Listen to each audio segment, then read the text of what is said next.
Hey guys, welcome to Lawyering Outside the Lines. Laura and Brooke here. I'm going to switch it up because we always say me first, even when Laura's introducing us. Today we are talking to you guys about interacting with clients, not necessarily all the tools and tricks and tips, because that would take all day long, for how you interact with clients at different stages, but just generally we want to talk about the client interaction and maybe some things that you should think of when you're creating your practice, designing your practice, maybe implementing procedures or policies or workflows for how you're interacting with your clients. So we'll just dive right in. The first thing we say all the time is almost our mantra. One of them, there's a lot of things we say all the time, but this is one of them, is that we teach our clients how to interact with us. I cannot tell you how many times that we have talked to other attorneys who have said, well, my client, won't do it that way. My client wouldn't like that. They've never actually done any research or asked their clients these questions. They've just assumed that your client won't do it, which, early on, that was one of the things that we faced pushback on from other attorneys was, oh, my client's going to want to meet in person. And, we found that wasn't true. I thought, okay, we're going to put this out here and we're going to see. And now in the past year, a lot of attorneys have found that, yeah, clients are perfectly fine and capable and happy communicating with you online, just generally speaking.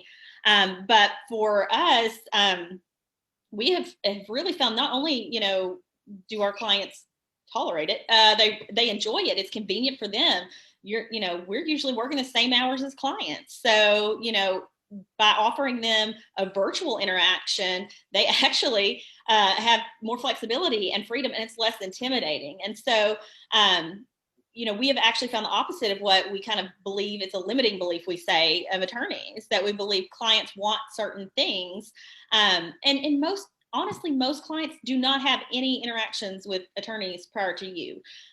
Or if so, they don't have it for the particular matter that they're working on with you at that moment. And so, they may have ideas on TV, and we're always like, no, that's not how it works in real life. But we really can teach them how to interact with us. We show them that experience, and the more client-centric that experience can be, the easier it really is for you, because you're going to have more satisfied clients. Exactly. And I mean, Brooke hit it on the head when she said client-centric. I know we hear that phrase a lot, different conferences, different CLEs, all that kind of stuff, but client-focused is not just about making things easier for the clients. It's about listening to what they actually want to do. And so clients are the ones who are actually driving the innovation in the legal world if we listen to them. And Brooke and I listen, and we also are consumers of things. And so we think about how we like to consume. Do you want to be on the phone or go in person to Sam's Club? Do you want to, yes, I do. It's fun. You do. I was going to say, maybe you do. But you may not want to go in person to talk to a customer service agent or, whatever it might be. So clients are the ones who are driving the innovation, and we are a DIY world, whether we like it or not, with people. And, there's YouTube video for everything. I think we've all, as attorneys, just like I'm sure other professions, doctors with people Googling their symptoms and all that kind of stuff. Google has ruined everything, but it's also amazing. And clients want to do everything on their phone. I mean, they just do. As much as possible, they want to do things on their phone. And so if we listen to the clients, we recognize how they like to consume things. They like to use their phone. They like to use technology. They like to use their laptops. Yes, there are going to be clients who want to meet in person, but not all of them, and probably not even most of them, especially after this past year that we've had. So listening to our clients, listening to the ideas, and just really honestly what they do in their everyday lives, that's what's driving the innovation that we really need to recognize, take to heart, and implement in our own legal law firm experience. And I'm just going to add on to that and probably shoot all of you attorneys in the heart right now, but we don't always know what's best for our clients. So because we are behind the veil of these assumptions and things that we have been taught or we have just picked up practicing along the way. So like Laura said, we really do need to pay attention to our clients. Not only, is that feedback going to be, helpful, just generally speaking, and how you're interacting with your client, but also how you're designing for your client. And so it's up to us to create that design. I saw something the other day, and I don't remember what it was. It was that, no, maybe it was like a session at Tech Show last week. I don't remember. I don't remember. It was a couple weeks ago. But it was something about, do we design for the client, or does the client like helping the designer? So it was like a chicken egg analogy. I'm saying all this wrong, but anyway. So whatever the topic was, it was all about design, and then it got me thinking, and I just went down this like whole tunnel in my head about how, well, like Laura's saying, clients do drive the innovation, and so we have to meet those expectations. If clients are expecting their service providers to be online, we probably should be online. So there is some chicken before the egg. I think I did it right that time. The client before the design, yes, but also we can proactively design these things as well by paying attention. We don't have to wait for a client to like throw a fit because you can't have a Zoom conference with them. And then you're like, maybe our firm should adopt Zoom. Like, just, you can think ahead and you can design and you can put yourself in your client's place. Like Laura was saying, I really liked how she said, that we are consumers also. And so as consumers, that's how our practice has been designed. It was on the other side, like, I'm going to design this. Yes, it ended up working out very well for us, but and our well-being and the way we wanted to practice. But it was, we got to, ultimately, it's not going to be a business if we're not selling it to the client. So what does that experience look like from the client side? So each step of the way, you just break it down and figure out what that looks like on the client side. And if you don't know, or if you think maybe you need to poll a client, ask some clients, send out review. We try to send out reviews at the end of cases to figure out what part was difficult, or if there was anything that was hard to navigate, and what they'd like. And sometimes people just offer us information and we don't even ask for it. So it's fantastic. But definitely you want to design with your client in mind along the way. And if you miss it, then just, hey, take note. That's a lesson. Let me pivot. And we've pivoted so many times, I can't tell you. So, but that's it. You get that feedback. You're not stagnant. You just don't stay married to a certain design or whatever. That's all about, that's what the innovation of law and law practice is all about. And I know it can sound scary and overwhelming. I think sometimes people don't want to take that first step because they think, okay, it's overwhelming. Here's all these things and all these tools. But just say, okay, well, here's a pain point that I don't like. Like, I don't like that, intake is cumbersome, or the client can say to you, hey, this, I don't want to have to download 4 different things. Start there. Like, that's where you start, and then you start to redesign, find tools, find processes, figure out whatever it is. And to the point of designing for the client, we design down to what do the clients want to know about us? We're virtual, so they got to get to know us virtually. Other than doing, we do a live show like this for our clients on our law firm Facebook page as well.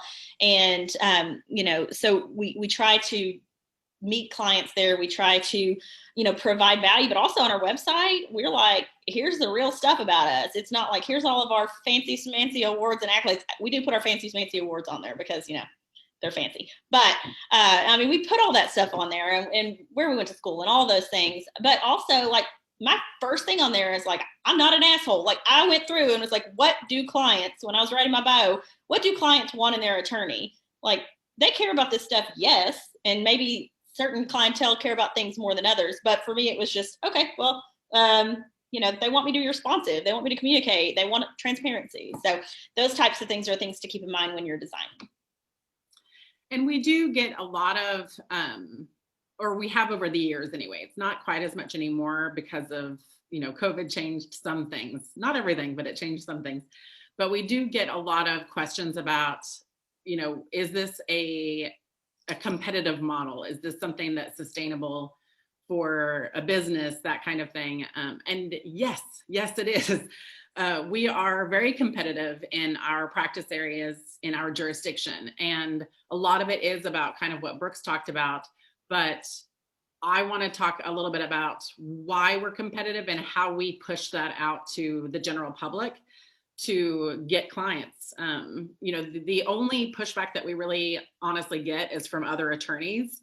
And that's been the case the entire time. We've been around as a law firm, we've been around for over 6 years. And the only pushback that we've ever really gotten is from other attorneys who don't understand, don't get it, don't think that their clients would do it, kind of like what Brooke has said in the past. But for us, we push out, here's why you want to hire us. We are competitive in the business because we are convenient.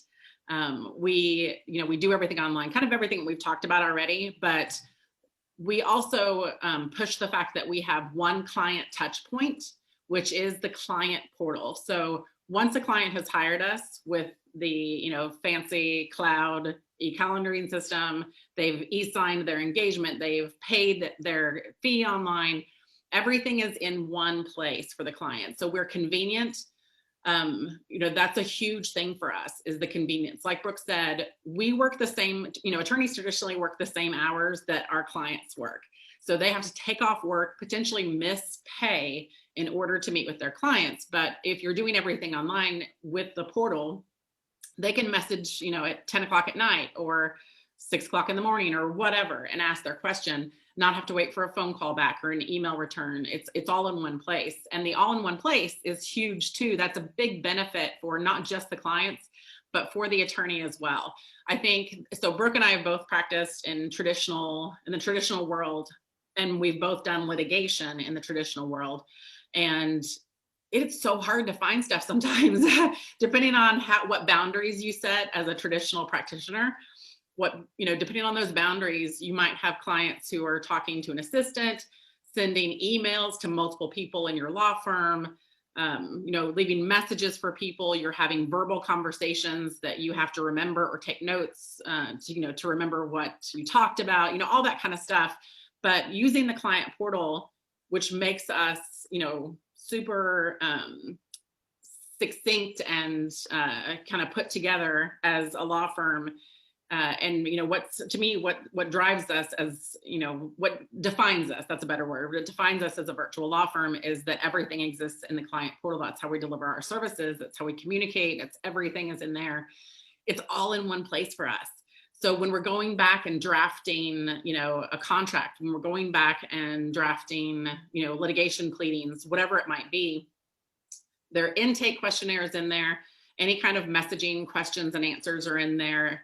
Their files are in there. So it's all in one place. There's no hunting and trying to find things, which saves time for us, means I'm spending less time on my family law cases than I ever did as a traditional practitioner.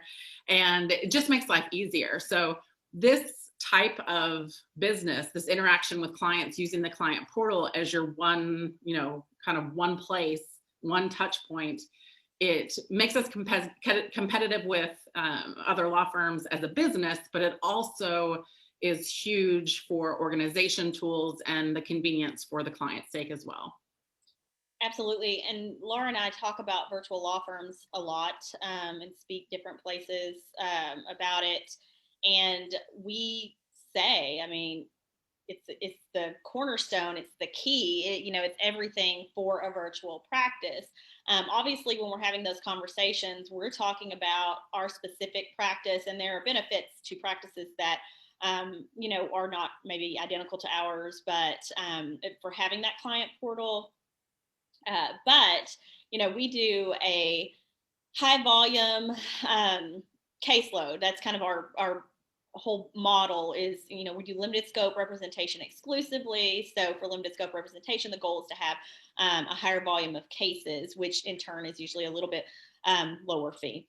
And so, that's a whole nother live we can do. But I actually, when I was at Tech Show, listened in on Darlene Tonelli. She is our friendly upstairs Canadian neighbor virtual lawyer, and she's been virtual lawyering for a while. I think she maybe set up shop a year or so before we did, part-time maybe, I don't know, but we had a little conversation about it. But she is actually kind of more of an in-house counsel type practice, and so it's transaction based, and her clientele, she has fewer clients. She just manages small number of clients at a time, and does multiple things for those clients. So it's a different type of virtual law firm than what we run. And she had this point that she had tried early on in her practice to actually use client portals to communicate with her clients, and she found that her clientele didn't really want that. They weren't really using that. So it goes back to, listening to your clients. And so I think probably most virtual law firms, and firms just in general can benefit from having that client-facing client portal. And so, I'm not going to come off of me thinking that that is a very vital piece of the virtual law firm puzzle. But it is interesting, before you go and invest in those things and just say, oh, well, Brooke and Laura said to do this, go and look and figure out, like, what is it you're doing? Do you have 5 clients? How do you usually communicate? How are you interacting? Does it make sense to implement client portals or any technology that we're talking about for interacting with your clients or otherwise? So I just wanted to point that out because it just never really dawned on me, just because we've been in this little bubble for so long, and all of the firms that we've worked with and helped and the people we talk to are all in a place that a virtual or a client portal is definitely beneficial. But on the flip side, there is a small number of firms that it's not necessarily suited for their clientele. So just make sure that when you're interacting with your clients, you're paying attention to your clients' needs. And if you don't know, or if you think you know, maybe you should ask your clients, and then you can figure it out from there. And, just to wrap up a little bit, we're talking about interacting with our clients and what that looks like. And one of the best things that I think Brooke did when she first started the firm was she was in a lot of networking groups and had a lot of professional friends. And I say professional friends, but she also had friends that, did lawn care and did, all sorts of different types of things. And she would ask them, hey, if you were trying to hire an attorney for X, which of these 3 options sounds better to you? She would crowdsource her friends who either, if they had jobs, if they were stay-at-home moms, if they, whatever it was, she would crowdsource these different people and see, hey, how would you want to do this? And so I do think it's very important to get someone else involved and not just assume. We all know what the word assume, like the connotation that comes with that. So anyway, so I hope that you start thinking a little bit more about your interactions with your clients and how you can set the tone for that. We're big about boundaries here. Because we use the client portal exclusively, we push everything into the client portal. If a client tries to talk to us outside that portal, we push them back into the portal. Exactly. Just redirect. So, there are polite ways that we can do that. So just think about that. Think about different ways that you can interact with the clients going forward, especially for those of you that had to make significant changes to your practice because of COVID and remote working. But thank you so much for joining us today. We'll be back here next week on Tuesday for Lawyering Outside the Lines for a new topic. We don't know what it is yet. It'll be a new month. And we'll be here at 1 p.m. Eastern, noon Central, 11 Mountain, and 10 Pacific. Thanks so much and have a great rest of your week.